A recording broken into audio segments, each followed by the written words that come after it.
My name is Layla, and the night my phone buzzed with a text from my mom, I was on top of the world, champagne glass in hand, toasting to the job I'd clawed my way toward for years. Come home now. Your sister needs you. Those words hit like a punch to the gut, yanking me from my high and slamming me back into the role I'd played my whole life. The fixer. The one who drops everything for my sister, Abigail. I was in a dimly lit Seattle bar, surrounded by colleagues cheering my new role as senior marketing strategist at a top agency, but that text made the room feel like it was closing in. My hands shook as I stared at the screen, rage and exhaustion battling inside me. For once, I wasn't going to run back to Atlanta. Not this time. I'd spent my entire life being the responsible one. Growing up in Atlanta, I was the kid who balanced school, 3 part-time jobs, and my sister's endless crises. Abigail, for years younger, was the golden child, charming, dramatic, and always in need of rescue. When she flunked a class, I tutored her. When her boyfriend dumped her, I was on the phone for hours, soothing her tears. My parents, especially my mom, leaned on me to keep Abigail steady, never mind that I was drowning under my own responsibilities. I worked my way through college, scraping by on scholarships and late-night shifts, while Abigail partied with my parents' credit card. I never complained, not out loud. But that night in Seattle, something snapped. Alice, my best friend since college, slid another glass of champagne across the table.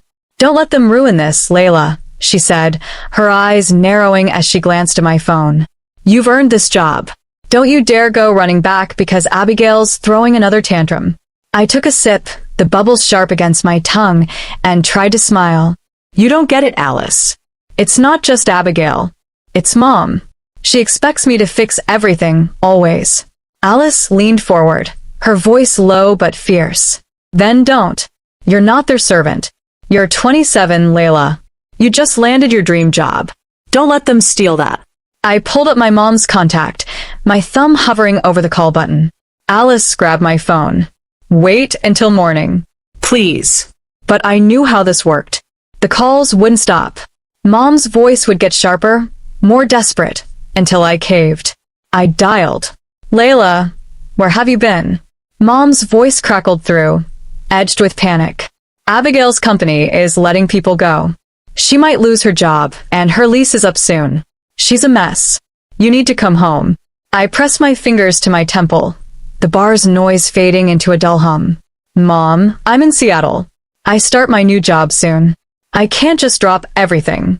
The silence on the other end was heavy, like the calm before a storm. When Mom spoke again, her voice was cold as ice. "You're choosing a job over your family? Abigail needs you, Layla. Family comes first. Always." I caught Alice's eye across the table. She shook her head, mouthing no. "Mom, this isn't just a job. It's my career. I've worked years for this." Another pause, then her voice hardened. "If you don't come home to help your sister, don't bother calling yourself part of this family." The words slammed into me, stealing my breath. "Are you serious? An ultimatum?" "I'm being realistic," she snapped. "Your father and I paid for your college, your first apartment. This is how you repay us? By abandoning Abigail?" I wanted to scream. I'd paid back every cent they'd given me, unlike Abigail, who still lived off their money at 23. I'd worked 3 jobs in college while she partied. I'd missed my own graduation because Abigail needed me to fix her latest drama. But I didn't say any of that. Instead, I whispered, "I'll think about it," and hung up. Alice reached for my hand. "You know what you need to do, right?" I nodded, a plan forming. "I'm not going back. But I'm not fighting them either." I opened my laptop, the champagne forgotten. "I'm booking a flight to Seattle. Tomorrow." Alice's eyes widened. "You're really doing it. Watch me," I said, my fingers flying across the keyboard. I was done being the family's doormat. By morning, I'd be gone, leaving only a letter to explain why. The letter took all night to write. I sat in Alice's apartment, the city lights of Atlanta glowing outside, as I poured years of frustration onto the page. Alice stayed up with me, reading drafts, her presence a quiet anchor. When I sealed the envelope, my hands trembled, but my heart felt lighter than it had in years. The letter was brutal but honest, every word a release of the weight I'd carried for too long. I didn't sleep. Instead, I packed a single suitcase, leaving most of my life behind to be shipped later. Before dawn, Alice drove me to my parents' house, parking a block away to avoid notice. The house was quiet, the porch light casting a soft glow over the neatly trimmed lawn my mom obsessed over. I slipped inside, placing the letter on the kitchen counter where Mom would find it during her morning coffee ritual. My phone buzzed as I stepped back outside. Abigail, texting Layla, please, I'm freaking out. Come home. I switched off my phone, climbed into the Uber waiting by Alice's car, and hugged her goodbye. You're doing the right thing, she whispered. Call me when you land. At the airport, I moved through security in a daze, the reality of my decision sinking in. As the plane lifted off, I imagined my mom finding the letter, her face twisting in anger, then hurt. My dad would read it silently, maybe feeling a pang of guilt, but saying nothing. Abigail would cry, realizing her safety net was gone. I felt a twinge of pain for her, but it was drowned out by a flood of relief. For the first time, I was free. Seattle hit me like a tidal wave of noise and possibility. My tiny studio apartment in Capitol Hill was nothing like my old room in Atlanta, but every inch was mine, paid for with my own money, decorated with thrift store finds, and a single photo of me and Alice from that last night in Atlanta. At work, I threw myself into my role, impressing my boss, Javier, with ideas for a major campaign. But my phone never stopped buzzing. 37 unread emails from Mom, each one sharper than the last. 12 from Dad, mostly vague pleas to call.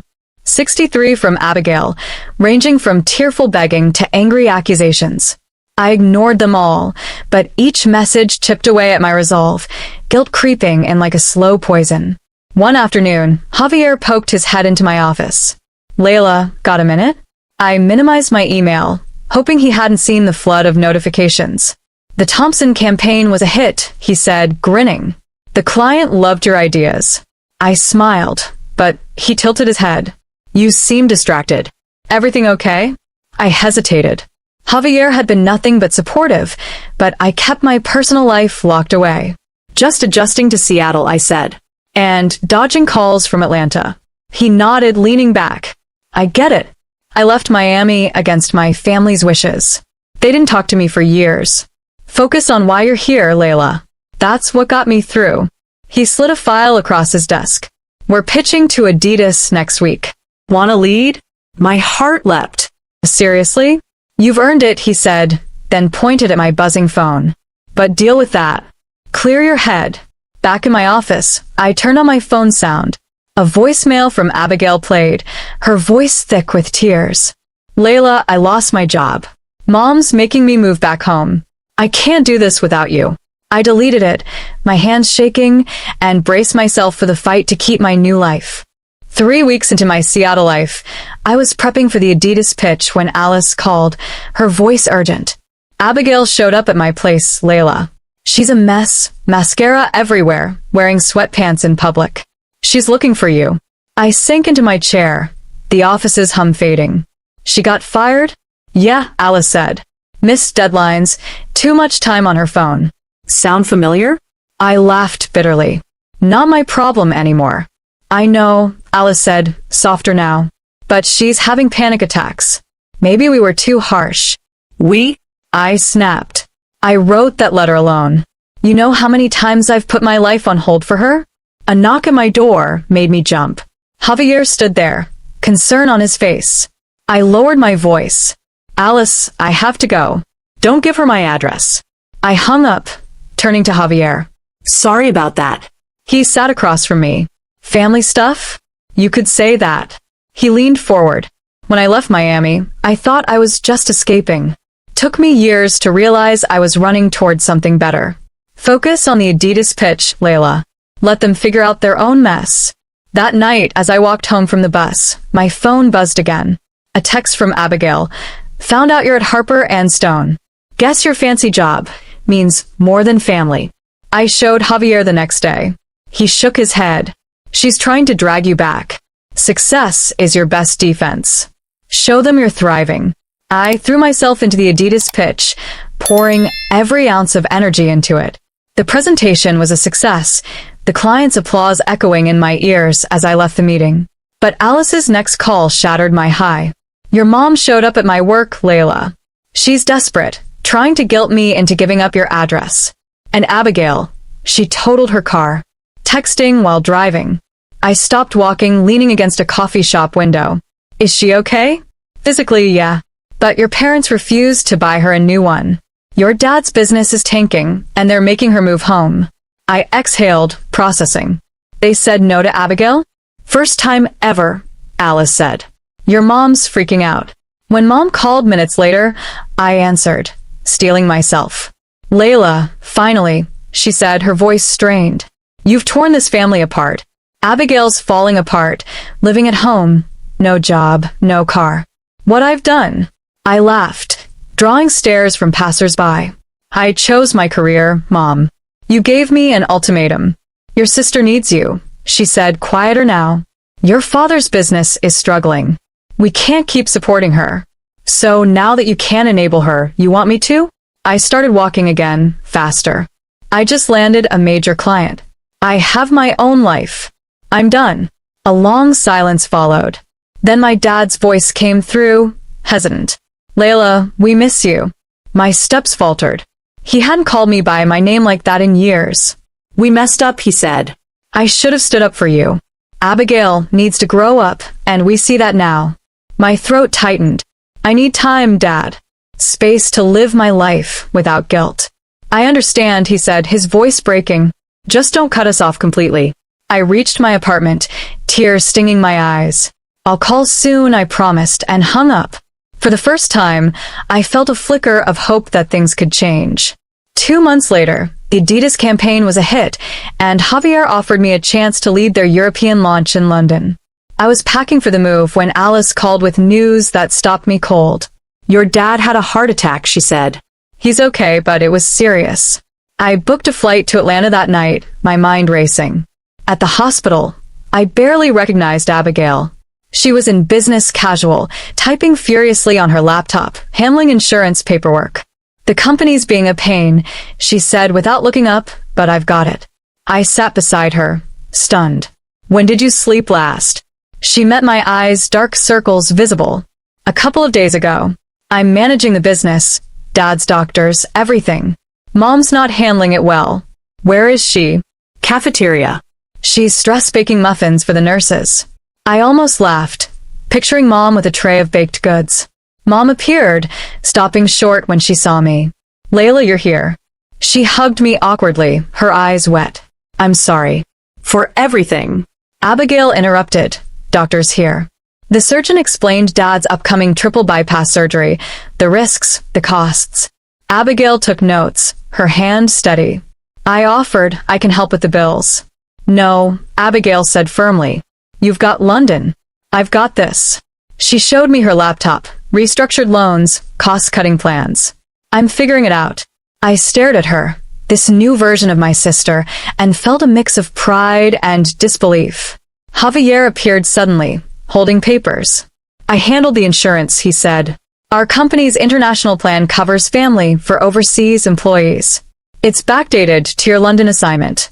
Abigail's hands shook as she read the documents. This covers everything? Everything, Javier confirmed. I turned to him, stunned. Why are you here? You're my best strategist, he said simply. Take care of your family. London can wait. After he left, Mom said he's nice. More than just a boss? Mom, please, I said, but her small smile felt different, softer. Abigail closed her laptop. I'm terrified, Layla. But I'm handling it. I'm not that helpless kid anymore. Mom nodded. She's like you, Layla. Stronger than I gave her credit for. I looked at them, this fractured family starting to heal, and felt torn. London was my dream, but Dad's surgery loomed. I decided to stay until he was stable, my heart heavy but hopeful. Dad's surgery went smoothly, and I stayed in Atlanta for 2 weeks, watching Abigail run the business with a confidence I'd never seen. Mom cooked real meals, not just stress-baked, and started therapy to work on her controlling nature. One night, Dad, still weak but smiling, called us into his hospital room. My girls, he said, squeezing our hands. I'm proud of you both. Layla, go to London. We're okay here. Abigail nodded. I've got the business. And I could use your marketing brain for some ideas. We spent hours planning, not as fixer and dependent, but as equals. It wasn't perfect, but it was real. Back in Seattle, I prepared for London, my apartment now filled with reminders of my independence, a framed Adidas contract, a postcard from Alice. Abigail called with updates. She'd doubled the business's clients using my strategies. Then came the bombshell. We want to open a Seattle branch, she said. Dad and I talked. We want you to run it as an equal partner. I froze. I have a job. Javier suggested it, she said. A merger with Harper and Stone. You'd lead the combined operation. I called Javier, stunned. You knew? You're ready to build something of your own, he said. And maybe more than just a business? I laughed, promising dinner to discuss both. At the family's renovated Atlanta office, I saw the new logo, the bustling staff, Abigail in her element. Mom's catering business was thriving, her muffins now a client favorite. Over dinner, Abigail slid a partnership agreement across the table. Equal stakes, separate offices, full independence. I'm not asking you to save me, she said. I'm asking to build something together.